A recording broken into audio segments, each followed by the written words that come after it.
Se me olvida el recording mucho. Si no os importa, me recordáis esto porque es que se me olvida. Esta clase va a quedar un poco más corta, vaya a tener como 1 hora de clase nada más, pero en fin. Gracias por recordarme esto porque no la estaba grabando. ¿Ok? Vale. Seguimos. Seguimos ahora volvemos ahora a la historia. Vamos a volver a la historia porque ya en lo que es lectura, básicamente lo que se trata es de practicar, hacer ejercicios de múltiple elección, que se llama, con 4 respuestas, A, B, C o D, o con 5 respuestas, que también es una buena práctica. Lo que dice el libro del TAS para prepararte para el examen, más o menos es lo que hemos estado hablando en el resumen pequeñito de las 12 lecciones que creo que tiene el libro con respecto a lectura. Repasarlo de nuevo, tenéis ahí en el material. Pero en fin, en lo que es lectura tenéis que más que nada practicar las tareas, porque casi todas son así. De todas maneras, repasar lo que son las metáforas, hipérboles, símiles. También cuando expliqué yo en este tema, me acuerdo yo que estuvimos hablando en este tema sobre los temas de lectura, estuvimos hablando de lo que es un oxímoron, creo yo, sí. Estuvimos hablando de lo que es un oxímoron, lo que dimos antes. Me acuerdo yo que dimos sobre algo de... Un momentito, a ver, aquí. Sí. Lo que es ficción, lo que no es ficción. Estuvimos hablando de también la idea central del texto. La idea central del texto es, digamos, la idea más importante. Estuvimos repasando, hablamos de la sátira, me acuerdo yo que hablamos de lo que es la sátira. Estos conceptos también debéis de repasarlos, porque puede ser que os pregunten sobre la sátira también, sobre qué tipo de escritura es una escritura satírica, o hacen leer un texto que tiene caracteres satíricos y os dicen este tipo de texto que es lo que es una sátira, es una comedia, es un drama. Entonces, esos conceptos tenéis que tenerlo en claro, lo que es el sarcasmo también, estas cositas que ya hablamos de esto, me acuerdo yo, pues tenéis que tenerlo claro porque pueden hacer preguntas sobre eso, lo que es la ironía, o hacen leer un parrafito pequeñito y abajo pone preguntas A, B, C o D. Esto es un texto irónico, es un texto dramático, es un texto cómico, es un texto sarcástico. Pues tenéis que saber qué es lo que es cada una de las cosas. Estas cositas hay que repasarlo un poco. Todo esto, lo que es la etimología de las palabras, lo que es también el contexto, el sitio donde vive la palabra, los sinónimos, lo que son los sinónimos, que son palabras que, aunque son diferentes, significan lo mismo, los antónimos, el oxímoron. Todos estos conceptos los repasáis un poquito porque os pueden preguntar. De la poesía y eso, también lo que son los símiles, las metáforas y todo esto lo repasáis. Y desgraciadamente os encontraréis probablemente 1 o 2 poesías en el texto que tenéis que comprender. No tenéis que analizar, sino comprender lo que está diciendo. ¿Ok? Vale, de lectura, básicamente ya hemos hecho todo. Lo que tenemos que hacer es seguir practicando un poquito más y ya está.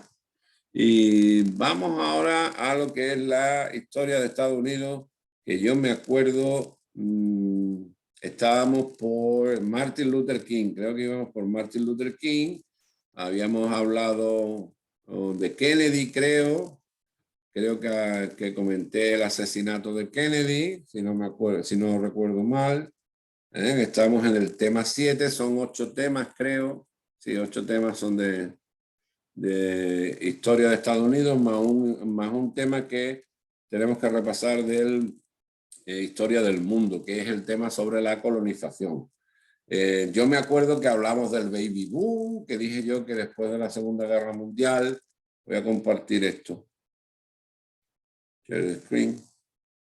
Yo me acuerdo que estuve hablando con ustedes de que después de la Segunda Guerra Mundial, como Estados Unidos sale de la Segunda Guerra Mundial como el país más poderoso del mundo porque había usado las bombas atómicas en Japón, contra Japón, Hiroshima, Nagasaki, la economía de Estados Unidos se había recuperado después de la Segunda Guerra Mundial, se había recuperado de la Gran Depresión, y Estados Unidos se había convertido en el país más rico del mundo y más poderoso del mundo en esa época, después de la Segunda Guerra Mundial, años 50, 1950, 1960, 1970. Estos son los años del baby boom que se llamaba. Claro, la vida era buena, pues la gente pues, compraba casa, formaba familia y tenía niños y a disfrutar de la vida, ¿me entiendes? Porque como todo el mundo está trabajando, tiene un buen sueldo, tiene un buen carro, tiene una buena casa, pues la gente disfrutaba de la vida, la gente se iba, se tomaba sus copas y después salían los niños, como suele suceder, ¿no? En fin, el baby boom, esa época fue la época del baby boom, la cultura de esa época de los Estados Unidos, ya casi todo el mundo tenía una televisión en su casa, cuando en el resto del mundo tener una televisión en la casa era un problema enorme, pues en esa época de los años 50, años 60 estadounidenses, todo el mundo tenía una televisión en su casa, la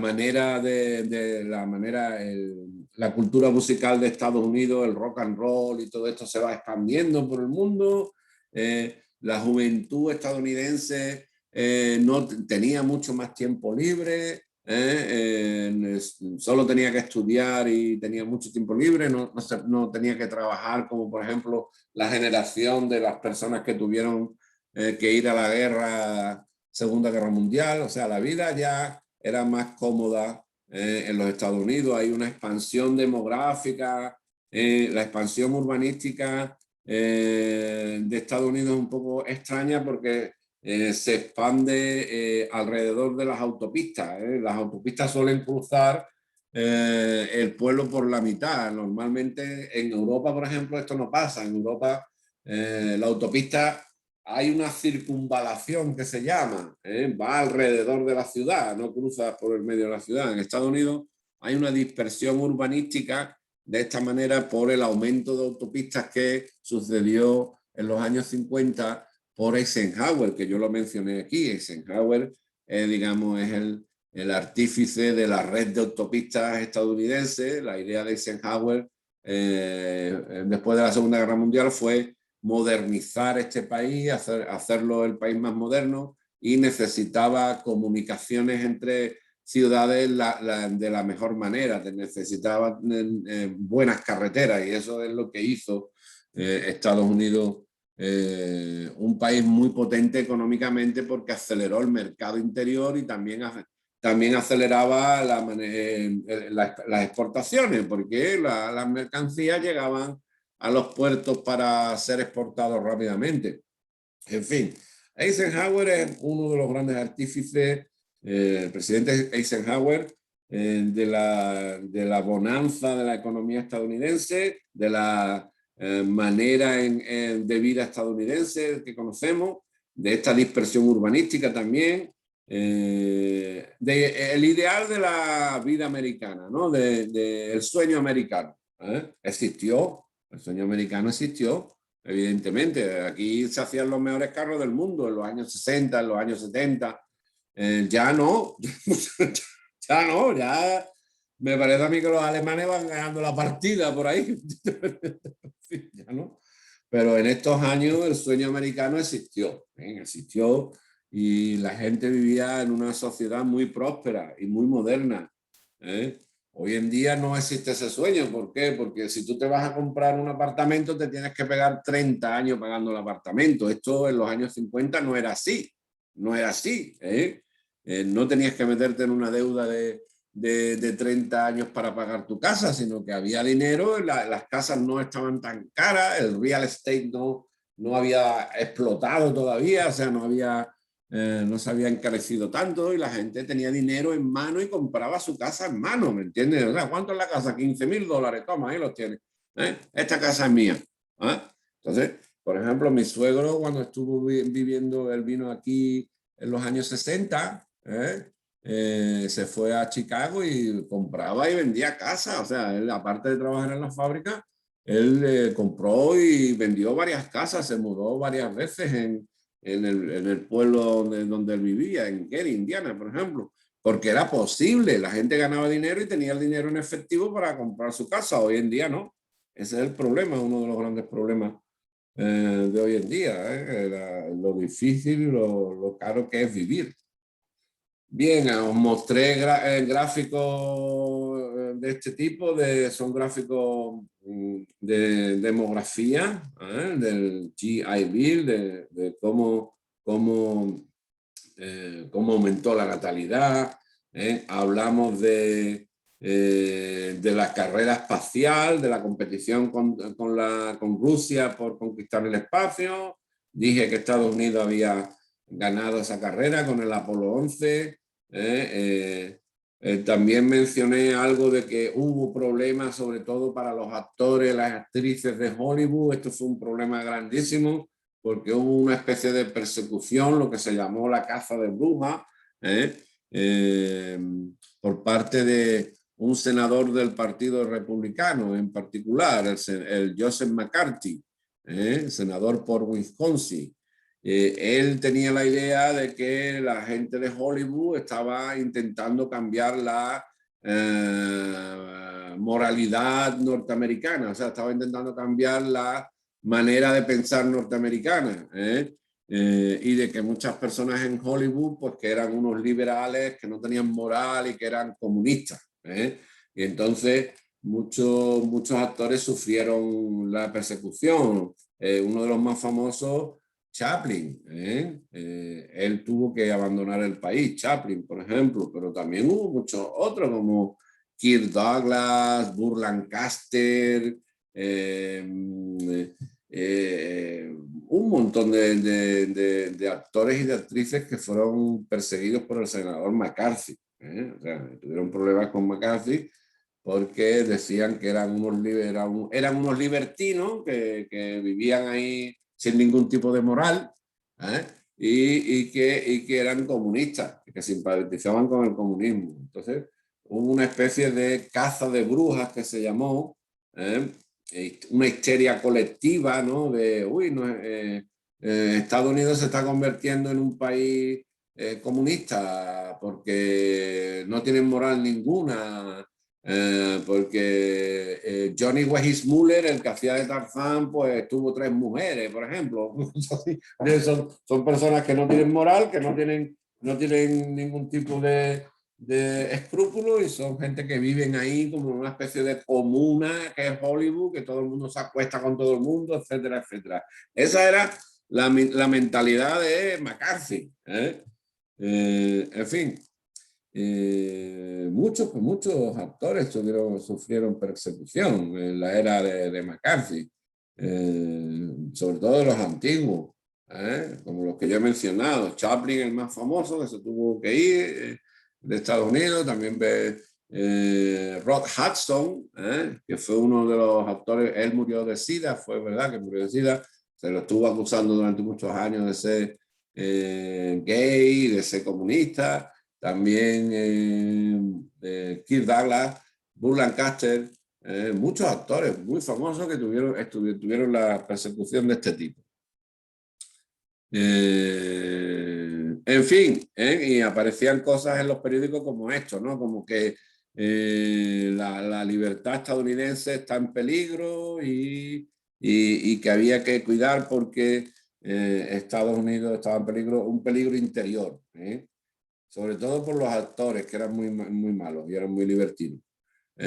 Y aquí en este contexto de persecución política de mucha gente también, y de guerra fría con la Unión Soviética, pues aparece el movimiento de los derechos civiles de Martin Luther King, liderado por Martin Luther King. ¿Y por qué aparece el movimiento de los derechos civiles? Pues el movimiento de los derechos civiles aparece porque, aunque se había abolido la esclavitud, la segregación racial se había implantado. Aquí vivía la gente en dos comunidades diferentes, en dos sociedades diferentes, sobre todo en los estados del sur. Este problema que empieza con el que yo expliqué al principio de los códigos negros, que los alcaldes, los políticos de los estados que habían sido rebeldes contra la Unión, que se habían declarado los estados confederados de Norteamérica, esos estados todos eran estados segregados. Habían hecho leyes que prohibían que una persona de descendencia africana, un afroamericano, pudiera estudiar con una persona blanca. Esa misma segregación, cuando empieza a llegar a la comunidad hispana, también tiene ese mismo problema. De hecho, en este movimiento por los derechos civiles hay mucha gente hispana luchando por los derechos civiles. Lo que pasaba es que la sociedad decía, bueno, nosotros que hemos liberado al mundo del fascismo, de dictadores como Hitler, y hemos vencido la Segunda Guerra Mundial, y vamos diciendo que somos el mundo libre, y estamos criticando a la Unión Soviética porque es una dictadura comunista y ahí no tienen libertad, pues resulta que nosotros estamos en una sociedad segregada. Tenemos dentro de nuestro país una sociedad segregada, donde algunas personas no tienen la misma calidad, digamos, o sea, que no tienen los mismos derechos que otras personas, donde decimos que una persona de origen africano es peor que una persona blanca por el hecho del color de la piel. Entonces, pues eso es lo que hace de que el movimiento de los derechos civiles nazca. Y como todo el mundo sabe, pues Martin Luther King, el líder indiscutible de los derechos civiles, este señor, este es el día del speech, este es el día de la foto del día del famoso speech en Washington DC de I have a dream, yo tengo un sueño, ¿no? El famoso I have a dream, a dream, yo tengo un sueño de ver a mi hijo crecer en un país donde no sea juzgado por el color de la piel, etcétera, etcétera, etcétera. Entonces, pues esto cambió mucho en la historia de Estados Unidos, este movimiento de los derechos civiles, pero claro, a este señor lo asesinaron. Martin Luther King muere asesinado. Él fue el líder de las organizaciones pro derechos civiles, que hay que tenerlo en claro, las protestas eran pacíficas. Los manifestantes de los derechos civiles eran manifestantes pacíficos, no buscaban la confrontación con la policía. Ellos se sentaban en un sitio y decían que este sitio es tanto como para blancos como para gente africana, ¿me entiendes? O sea, este sitio es un sitio público y aquí puede estar cualquiera. Pero claro, aquí en esta época había bastante brutalidad policial, ¿no? En los años 60, aquí en Estados Unidos, había una brutalidad policial horrible, peor que la de ahora, ¿no? Ahora, desgraciadamente, hay determinados individuos que todavía no han cambiado dentro de la policía y siguen pensando como en los años 60, como hace, pues fíjate, más de medio siglo, pero, hombre, no es tan violenta la policía como entonces, ¿no? Entonces había muchas más muertes a manos de la policía, lo que pasa es que no se sabían, no salían tanto en los periódicos, muchas más muertes y mucha más impunidad para los policías. Ya se están viendo casos en que los jueces condenan a los policías. Entonces, en esta época no. En esta época no, por matar a un afroamericano, literalmente no te condenaban. Normalmente no te condenaban, ¿no? ¿Entiendes? Si tú eras policía. Si tú eras policía no tenías ningún tipo de problema. Tú alegabas, no, es que el señor era violento, no sé qué, no sé cuánto, y ya no te pasaba nada. En fin, pues Martin Luther King fue asesinado brutalmente por un supremacista blanco en 1968, por un supremacista blanco que se llamaba James Earl Ray. ¿Okay? Este señor asesinó a Martin Luther King. Él creía que los blancos eran superiores a la gente afroamericana. En fin, estaba bastante loco. Loco, no estaba loco, no. Lo que era mala persona, ¿me entiendes? O sea, una persona mala, no es que estuviera loco. Él tenía un pensamiento de mala persona.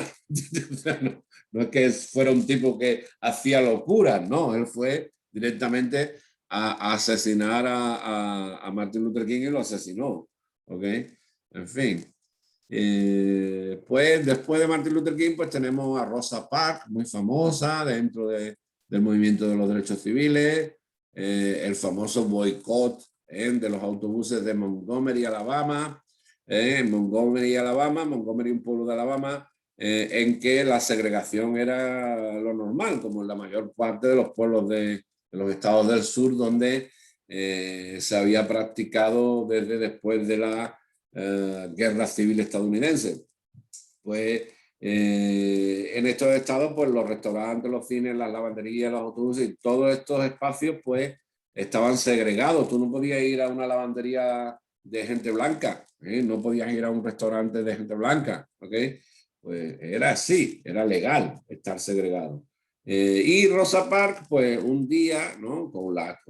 Siempre con la idea o digamos el apoyo de abogados de organizaciones pro derechos civiles, pues le dicen a Rosa Parks, tenemos que hacer esto, vamos, si tú quieres, te sientas en el sitio de las personas blancas, que te detengan y que esto se conozca en el mundo. Lo vamos a sacar para que se conozca en el mundo.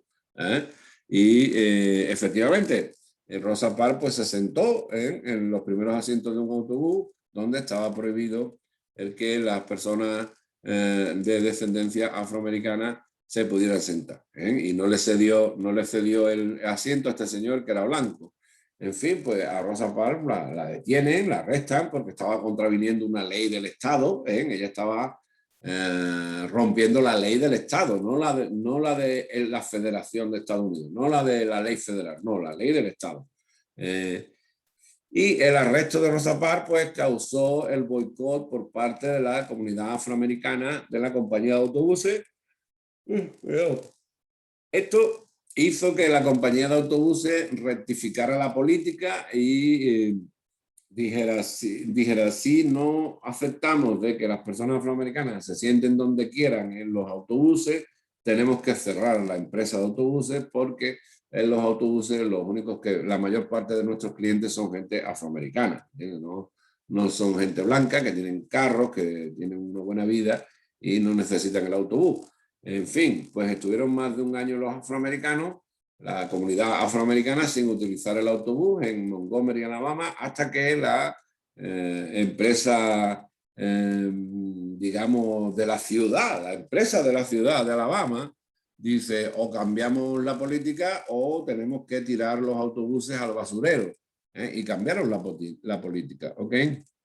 Bien, aquí hay fotos de Rosa Parks. Rosa Parks arrestada, la idea, bueno, la vida de entonces, la gente afroamericana iba en la parte de atrás, la gente blanca en la parte blanca, perdón, en la parte de delante. En fin, y tanto Martin Luther King como Rosa Parks, los dos, pues tienen fichas policiales, fueron arrestados por la policía. Lo que pasa es que fueron arrestados injustamente, ¿no?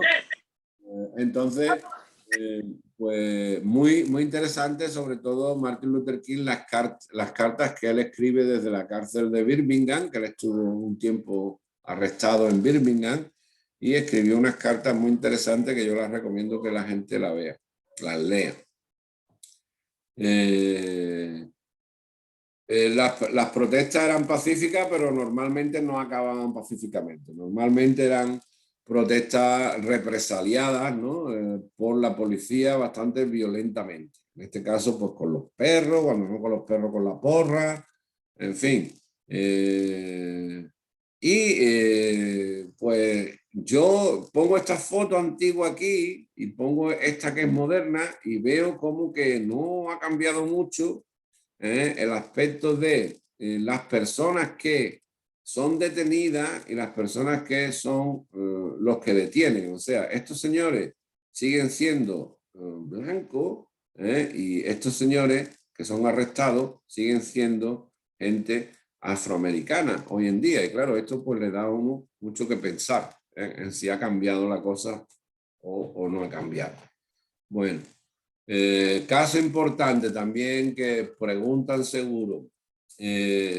Brown contra la Junta de Educación, Linda Brown, una estudiante afroamericana, pues que quería ir a la escuela cerca de su domicilio y esa escuela cerca de su domicilio era solo para gente blanca, era una escuela segregada por el color de la piel, en Topeka, en un pueblo de Kansas. Y ella requirió la ayuda de la junta escolar, ella se dirigió al Departamento de Educación de Kansas, ¿no? A la junta escolar de Topeka, y decía que ella quería ir a estudiar ahí porque ella, si no, tenía que ir a estudiar a un pueblo que estaba como a 7 o 8 kilómetros de su domicilio. Y la junta escolar no le facilitaba ninguna escuela cerca de su domicilio. Y ella denunció a la junta escolar. Y ella tuvo el apoyo de la Asociación Nacional para el Avance de las Personas de color, la famosa NAACP, y estos abogados llevaron el caso a la Corte Suprema y ganó el caso Linda Brown. Esto fue lo interesante, que la Corte Suprema le dio la razón a Linda Brown. La Corte Suprema de los Estados Unidos declaró que todas las escuelas públicas no podían estar segregadas por razones de piel, que tenían que ser escuelas donde cualquier tipo de persona pudiera ir. ¿Okay? Esto causó unas protestas y digamos, una problemática social impresionante, sobre todo en Kansas, en Topeka, en el pueblo donde, dado que el Tribunal Supremo, que es el más alto tribunal que hay en los Estados Unidos, había decidido que Linda Brown tenía que estudiar en esa escuela, pues Linda Brown fue a la escuela para estudiar. Linda Brown cogió su carpeta y dijo, yo voy a esta escuela porque el Tribunal Supremo, que es el tribunal más alto que hay aquí en Estados Unidos, me ha dado el permiso para ir a la escuela. Pues esto causó unos tremendos disturbios en la ciudad, que hasta el ejército tuvo que ir allí porque la gente blanca pues intentaba impedir que Linda Brown fuera a su escuela. Aquí vemos fotos de la gente increpando a Linda Brown. Esta es Linda Brown cuando era joven. Y estas señoras de aquí atrás pues estaban como cargadas de odio ahí contra Linda Brown, una sin razón horrible, ¿no? En fin, esto fue lo que pasó. Tuvo que ir el ejército para que Linda Brown pudiera entrar en la escuela, que después creo que se fue a otra escuela Linda Brown, pero Linda Brown entró en la escuela. Y a partir de ahí la Corte Suprema de los Estados Unidos declaró a todas las escuelas segregadas de Estados Unidos fuera de la ley. No se podía segregar las escuelas por razón de color de piel de las personas. Esto causó no solo disturbios allí en Topeka, en Kansas, sino a lo largo de todo Estados Unidos. En todas las ciudades importantes hubo disturbios, hubo manifestaciones de gente blanca en contra de esto, hubo bastante problemas en la calle, de manifestaciones y estas cosas. También en este mundo pues había muchas protestas antibélicas, muchas protestas contra la guerra de Vietnam. Los años 60 en Estados Unidos fueron unos años muy movidos. Había la lucha por los derechos civiles, la lucha contra la guerra del Vietnam, el pacifismo. Entonces fueron unos años muy convulsos, con muchos problemas de protestas políticas y mucha violencia en la calle, en las universidades también, en las universidades, Columbia University, por ejemplo, que fue una de las que más protestó, pues sufrió durante esa época la expulsión de profesores, arrestos de alumnos, la propia inteligencia de los Estados Unidos investigando a la universidad, en fin. Sí es cierto, Columbia University fue muy combativa contra la guerra del Vietnam sobre todo, contra la guerra incluso muchos profesores de Columbia University intentaron hacer un tribunal para juzgar al gobierno de los Estados Unidos por la guerra del Vietnam, el famoso tribunal Russell, que Russell era un profesor de filosofía en Columbia University en aquella época, y él y muchos profesores, no solo de aquí de Estados Unidos, sino de otros países, no inventaron, sino crearon el tribunal Russell para condenar a Estados Unidos como criminal contra la humanidad, por crímenes contra la humanidad por el caso de Vietnam, porque el caso de Vietnam se llevaron como 25 años de guerra y no se sabía muy bien el porqué de esos 25 años de guerra. En fin, el problema también era, y había mucha problemática con esto en esa época, de que muchos norteamericanos que iban a la guerra del Vietnam, los que iban a la guerra del Vietnam, pues eran gente normalmente pobre, de la clase trabajadora. En esa época se aplicaba lo que es el draft, que llaman ellos, ¿no? El draft, el reclutamiento. Estados Unidos tiene digamos, un ejército profesional, ¿no? Pero el gobierno de Estados Unidos tiene la capacidad de que a todos los ciudadanos e incluso residentes legales aquí en este país los puede llamar a la guerra hasta cierta edad. O sea, yo creo que desde los 18 años, que es la mayoría de edad para votar, hasta los 45 años, las personas están dentro de lo que se llaman las listas del draft. Y, por ejemplo, para tú solicitar una ayuda para el college, ellos, el departamento del college que te tramita los papeles, una de las cosas que te pide, uno de los documentos que te pide, es que tú estés incluido en las listas del draft, ¿ok? Y tú tienes que mandar una certificación del Ministerio digamos, del Departamento de Estado. Esto es un certificado que el Departamento de Estado da. Para cuando tú pides, por ejemplo, una beca, lo que se llama una beca, una ayuda económica para estudios, y uno de los documentos es que un certificado como que tú estás incluido en las listas del draft, ¿ok? Y es un documento que es un requisito para que te den cualquier tipo de beca. Y eso significa que de que tú puedes ser movilizado para una guerra si el gobierno de los Estados Unidos quiere, entre las edades desde los 18 a los 45. ¿Ok? Sea mujer o hombre. Los que tienen papeles ya están ahí. O sea, las personas que son inmigrantes, pero son residentes legales, si están incluidos en esas edades de 18 a 45, están incluidos también. Y cuando te haces ciudadano también, o sea, te quedas ahí ya. Hasta los 45, creo. Bien, pues claro, eran reclutados personas que de los barrios pobres, y esto era un problema en la sociedad estadounidense porque creaba un malestar entre la gente, las clases económicas más pobres. Aquí ya la minoría hispana de la época había como unos 10 millones de miembros ya, pero estos eran hispanos nacidos aquí ya. Eran hijos de inmigrantes, pero ya habían nacido aquí, por lo tanto eran estadounidenses, pero de origen hispano, y se calcula que en torno a 10 millones había ya como nacidos, personas nacidas aquí directamente de origen hispano. Y estaban dentro del movimiento por los derechos civiles, porque también tenían problemas con el racismo. ¿Okay?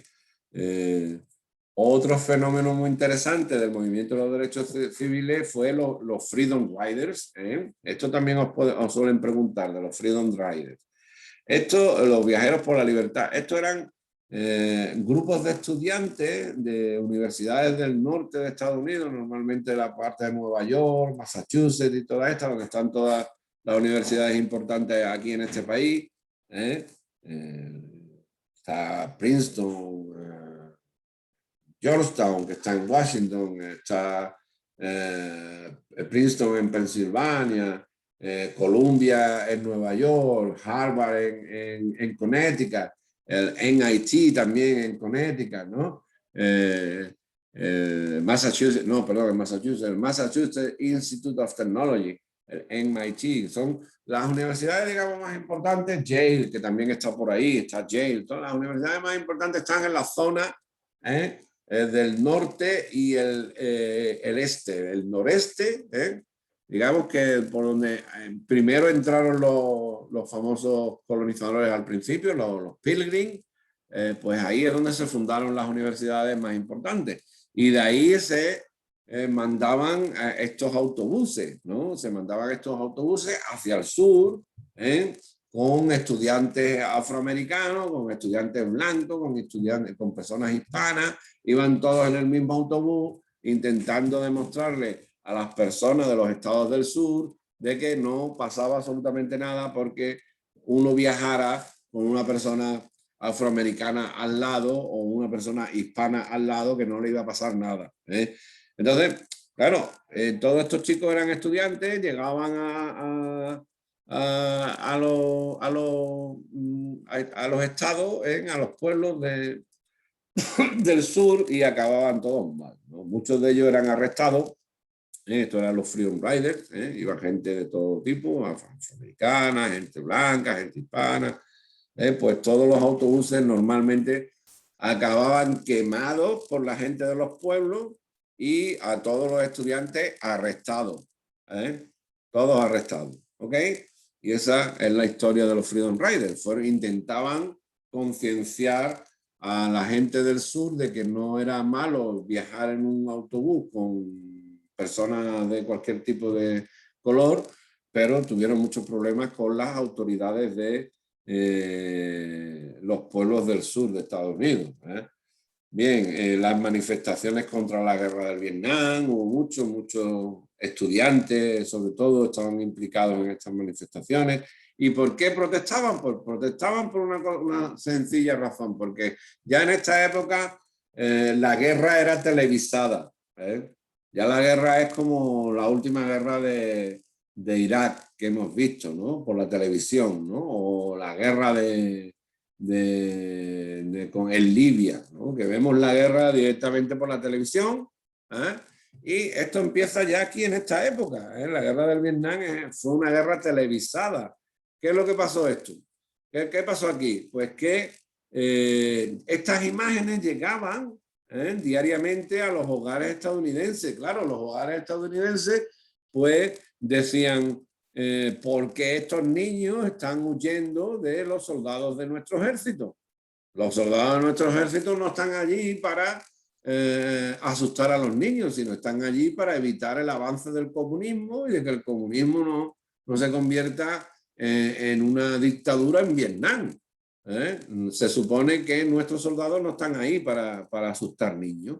Pues claro, llegaban estas imágenes y impactaban en la sociedad estadounidense. Claro, la sociedad estadounidense decía, no, para eso no hemos mandado al ejército aquí, eso tenemos que acabar con esta guerra, algo malo está pasando ahí, no está pasando lo que se supone que debe de pasar. Y claro, pues la televisión fue, más la televisión que la radio, ya la radio la gente la dejaba de escuchar, pero la televisión fue muy influyente en el cambio de manera de pensar de la ciudadanía estadounidense con respecto a la guerra del Vietnam. ¿Ok?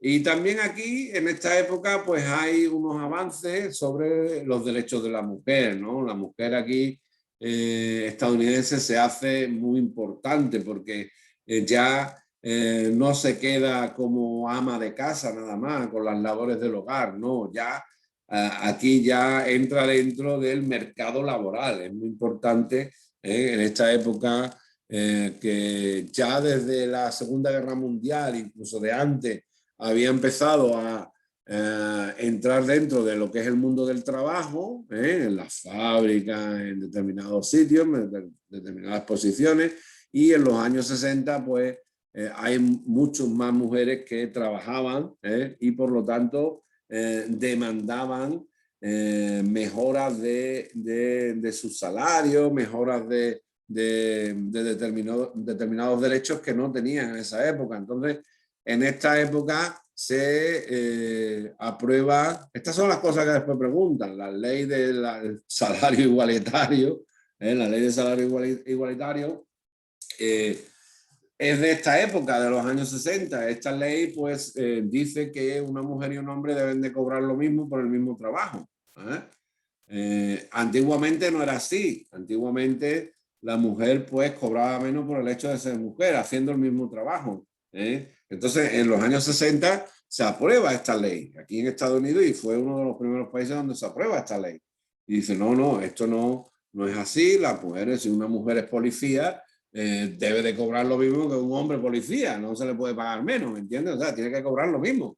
Bien, esto desgraciadamente no se ha convertido en una ley federal. No es ley federal todavía aquí en Estados Unidos, no federal. ¿Por qué? ¿Por qué? Porque se necesitan 36 estados para que la ley sea federal, para que se convierta en una ley federal.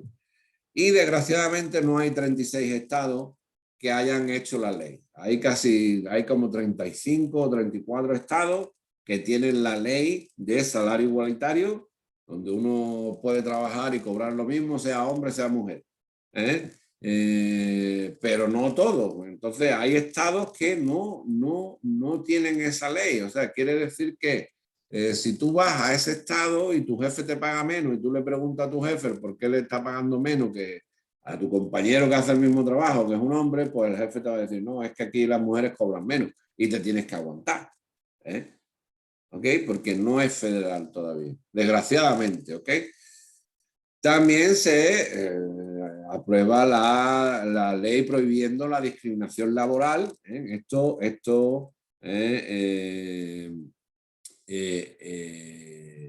es muy importante aquí, sobre todo en Nueva York. Esto está muy perseguido, la discriminación laboral por causa de sexo, raza, religión. No te pueden discriminar por el hecho de que tú seas dominicana o seas mexicano o seas ecuatoriano. No te pueden discriminar en el trabajo, está totalmente prohibido, va en contra de la ley.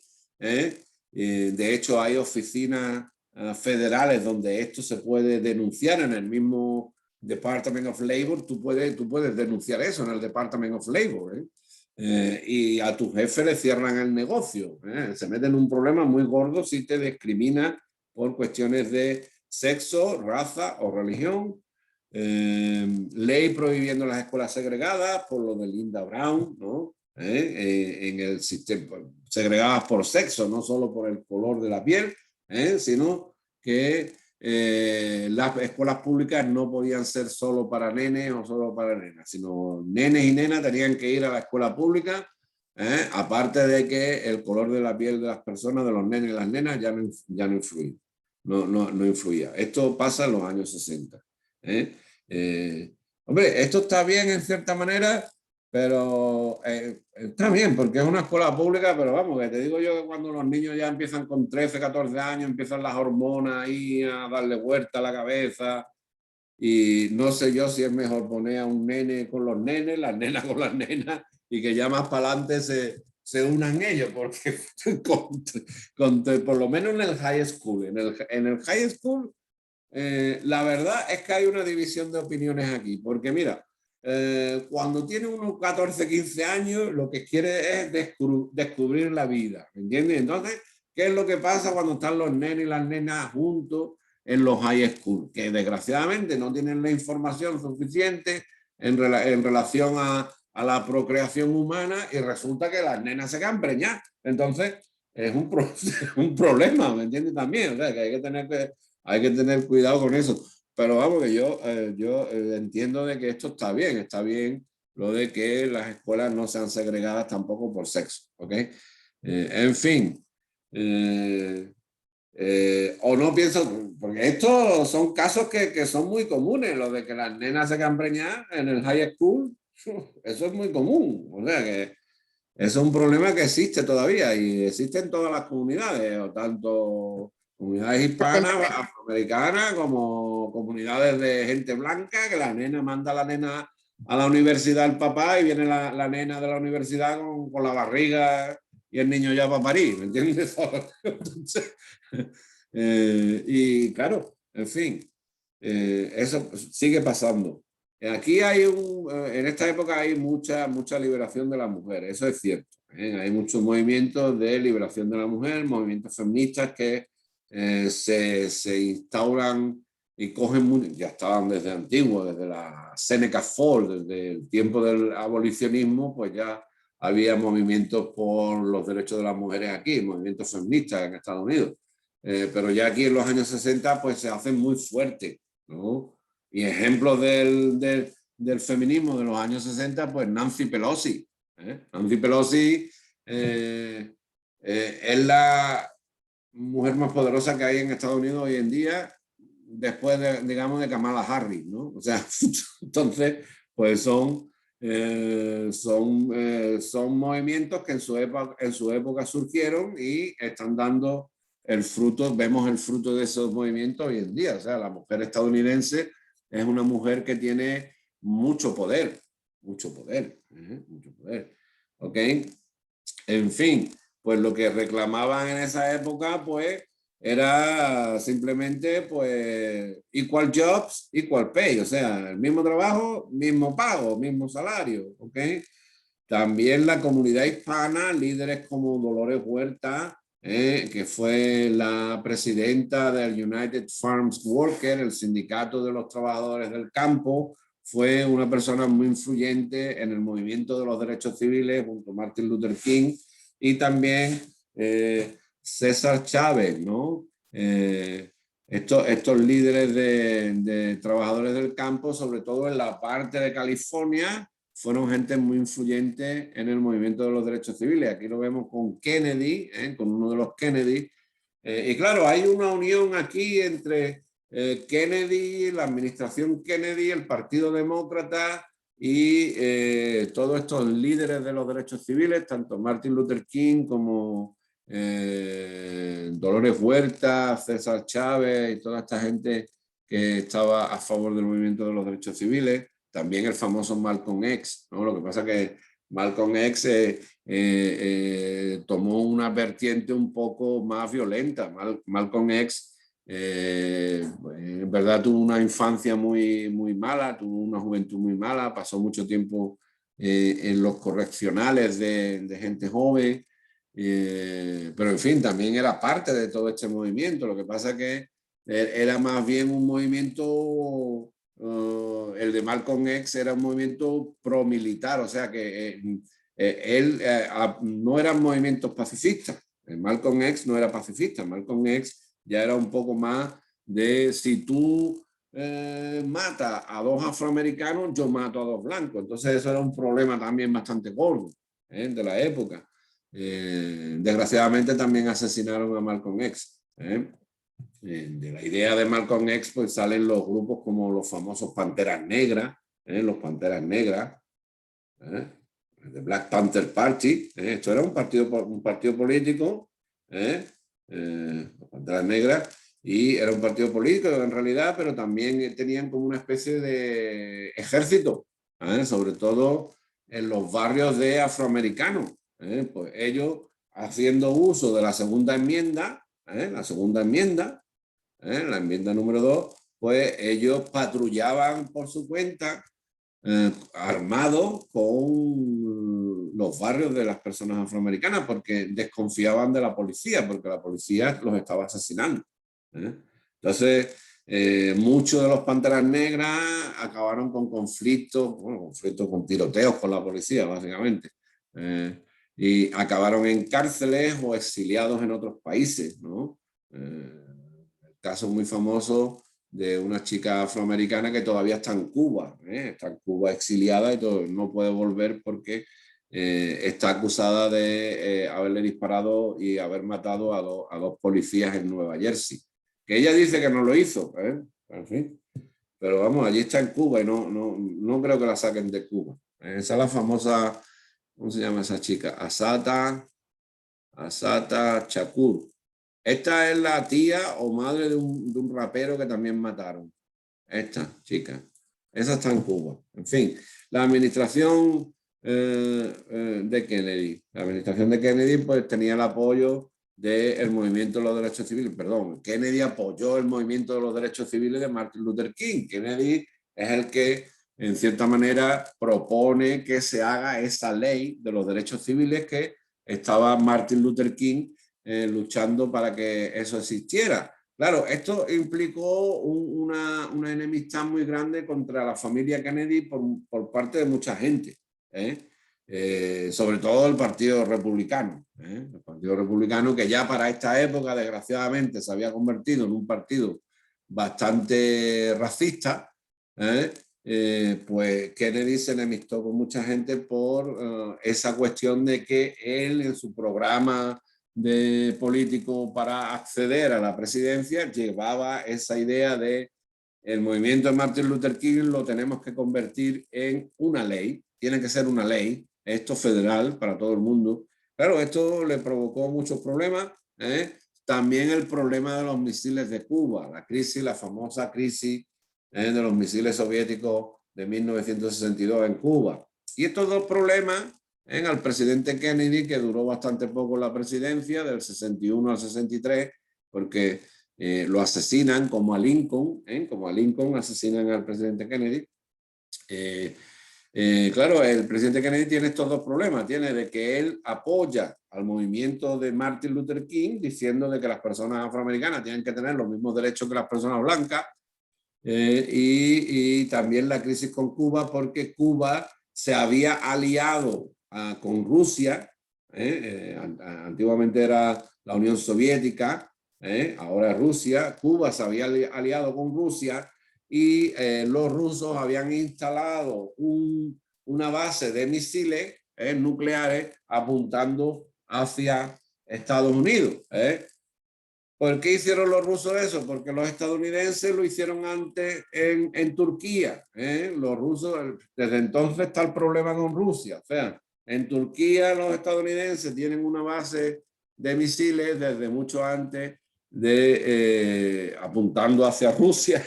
Los misiles de Turquía apuntan hacia Rusia. Y claro, los rusos dicen, pues si nos ponéis una base de misiles en Turquía apuntando para acá, yo voy a hablar con Fidel Castro a ver si me da el permiso para poner los misiles ahí, y por lo visto le dieron el permiso para, a cambio de ayuda económica, pues el comunismo de Castro pues dijo, pues sí, nos van a ayudar económicamente, pues que pongan los misiles. Esto causó también muchos problemas a JFK, porque sobre todo la comunidad cubana americana de aquí no le perdonó nunca de que no combatiera a Fidel Castro en esa época que tan peligroso se había convertido Cuba para Estados Unidos, con los misiles apuntando hacia Estados Unidos. La situación era esta.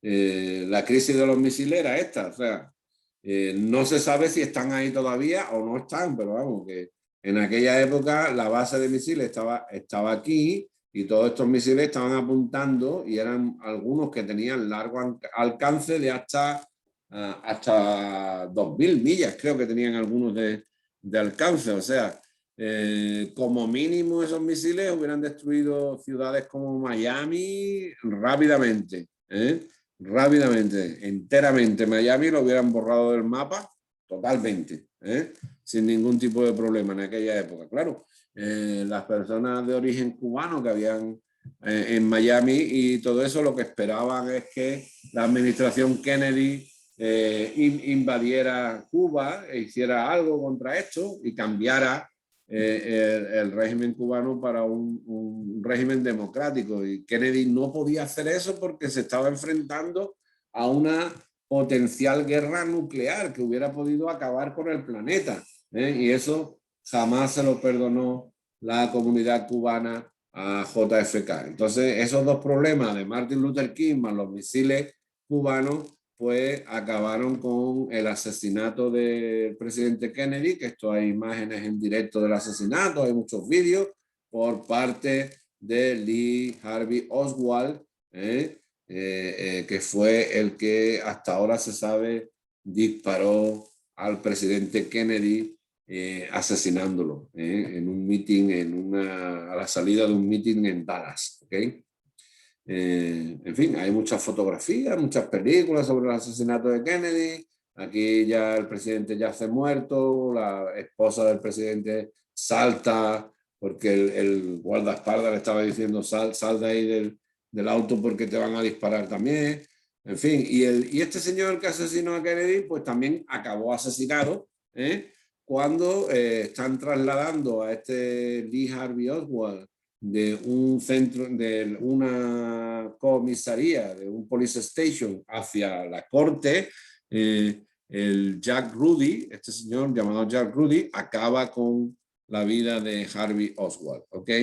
Es muy famoso. Esta época fue una época muy convulsa, muy bonita, históricamente y también culturalmente una de las mejores épocas de Estados Unidos. Aquí Estados Unidos ya no solo era un líder mundial económico y militar, sino que la cultura estadounidense y movimientos como el movimiento de derechos civiles inspiraron a gente por todas partes del mundo, ¿me entiendes? O sea, en Europa hubo también muchas protestas y todas esas protestas eran inspiradas en lo que Martin Luther King estaba haciendo aquí en Estados Unidos. O sea, la cultura estadounidense de los años 60 es una de los referentes culturales y académicos del mundo entero, ¿me entiendes? O sea, entonces, en fin, sí es cierto que fue una época con mucha violencia, ¿ok? En fin, sucede a Kennedy el presidente Johnson. Johnson es muy buen presidente, bueno, lo vamos a dejar aquí, pero Johnson fue un muy buen presidente porque él invirtió mucho dinero para acabar con la pobreza y con la injusticia racial. Johnson decía, el problema de la pobreza también aquí en Estados Unidos está relacionado con el color de la piel de la gente. Entonces, él invirtió mucho dinero, aparte de que el presidente Johnson ya hizo ley lo de Kennedy, él cogió la ley de Kennedy, él era vicepresidente, cuando mataron a Kennedy, Johnson se convierte en el presidente de Estados Unidos. Él coge la ley de los derechos civiles y ya directamente la convierte en ley, ya la pone la pasa por el Senado y la convierte en ley. Y también crea la idea o lo que se llamó la Gran Sociedad de Johnson. Johnson invirtió mucho dinero para acabar con la pobreza, en que él relacionaba la pobreza con el color de la piel de las personas aquí. Él decía, las personas afroamericanas han sido discriminadas durante mucho tiempo, por eso son pobres. Entonces hay que apoyar a estas personas. Apoyó, hizo muchas reformas, muchos paquetes de ayuda. Johnson es el famoso del Medicare y el Medicaid, los dos sistemas de salud junto con el Obamacare. El Obamacare es el último, pero los dos primeros sistemas de salud público que se inventan en Estados Unidos es en estos años 60 en la administración Johnson, que Johnson es el que implanta este sistema de salud Medicare, un seguro de salud para mayores de 65 años, y el sistema de salud Medicaid para familias de recursos económicos bajos. Ok, lo dejamos aquí porque tenéis que ir a la clase de matemáticas y, en fin, seguimos para ver que si terminamos la historia de Estados Unidos. Esta parte es una parte muy interesante, muy bonita de la historia de Estados Unidos. Os preguntan mucho sobre esto, sobre esta parte en particular, os suelen preguntar muchas cosas en el examen de porque es que es una época muy importante. Okay, sí. La profesora de matemática, cuando nos da la clase de ciencias naturales, No, la misma tarea nos la va diciendo, en un sentido nos pregunta a nosotros mismos y así nosotros la llevamos más fácil. No sé si me entiendo. Déjeme quitar. O sea, ya hace preguntas sobre sobre Por ejemplo, las la tareas. tarea que usted pone vamos a poner de sociales, Sí. ella nos la va leyendo, cuando Sí. termina de poner, nos va leyendo la pregunta y nosotros entre nosotros respondimos y así se nos hace más fácil. Que ustedes lo hacen así, de esa manera, con ella. Sí, así es más fácil porque entre todos interactuamos y no tenemos ese estrés en la semana que tenemos toda la tarea acumulada. Ya saberla, la hacemos más fácil, no se nos acumula tantas cosas. Oh, bueno, si ustedes quieren ir, podemos hacer eso también, pero yo digo que hay que hacer las tareas, ¿sabes lo que digo? O sea, las tareas, porque yo no sé el resultado que le dará esta técnica a Eugenia con respecto a cuánta gente va a aprobar el examen de ciencia, pero yo creo que es bueno hacer las tareas. Ahora, si ustedes queréis, podemos hacer tareas también de sociales aquí en directo y bueno, os planteo algunos test, pero claro, os tenéis que leer las lecciones, ¿eh? Os tenéis que leer las lecciones, porque si yo después, claro, entonces os tenéis que leer las lecciones y yo os pongo unos test aquí en directo y lo hacéis. ¿Que no os gusta que os diga yo la historia o qué? Sí, claro. Sí, claro, ¿cómo no? La gente normalmente suele aprobar sociales. No tengo tengo muy poca gente que ha suspendido sociales. Bueno, está bien. Pero es que si nos ponemos en la clase a hacer ejercicios, fíjate que nos ponemos a hacer en la clase, hacer ejercicios de lectura y perdemos una hora, entonces también necesitamos una hora de ¿cómo se llama? Lectivo. Porque también tú, por ejemplo, cuando ya entras en el Community College, no funciona más o menos como yo funciono yo. Okay. En el Community College sí, en el Community College tú entras allí a la clase, te dan la lección, te mandan la tarea y te dicen, ya te he dicho la lección, a la tarea, mándame la tarea para que te la corrija, o simplemente te dan la lección, te explican las cosas como yo te las explico y te dicen el día del examen, cuándo es, y tienes que hacer el examen, o bien te dicen... Pero usted lo está haciendo súper bien. ¿El qué? Que usted lo está haciendo súper bien, el trabajo. Vale. Es que yo como lo hago es como he aprendido yo en el college, ¿entiendes? Yo en el college he aprendido así, ¿eh? Y a mí me ha ido bien, o sea, yo, fíjate, estoy terminando 2 maestrías, ¿eh? O sea pero si queréis podemos hacer preguntas, podemos hacer también de sociales, podríamos hacer algo en alguna clase. Es buena idea también, ¿ok? No sé si los demás están de acuerdo, eso fue mi opinión. Profe.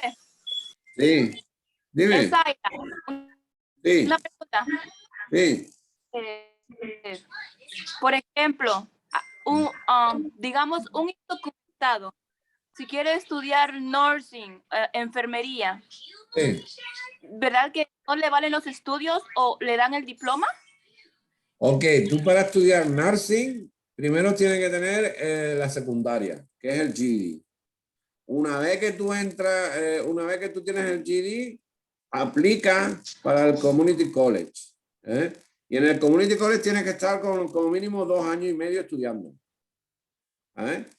Tienes que estar 2 años y medio estudiando y son 60 créditos universitarios, 65 créditos universitarios.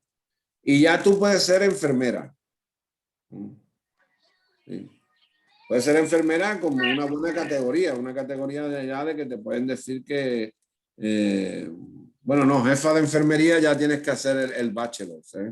Jefa de enfermería tienes que ser, ya por ejemplo, tienes que tener ya completado los 5 años universitarios.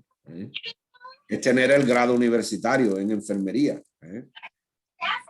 Eso es ya el grado universitario en enfermería, pero ya con el grado universitario ya tú eres jefa de enfermera. Ahora, para ser enfermera, con 2 años y medio del Community College, ya puedes entrar a trabajar de enfermera en cualquier hospital estadounidense. Son 2 años y medio de college. El associate degree que se llama. Associate degree in nursing. y ya puedes trabajar como enfermera. Pero yo creo que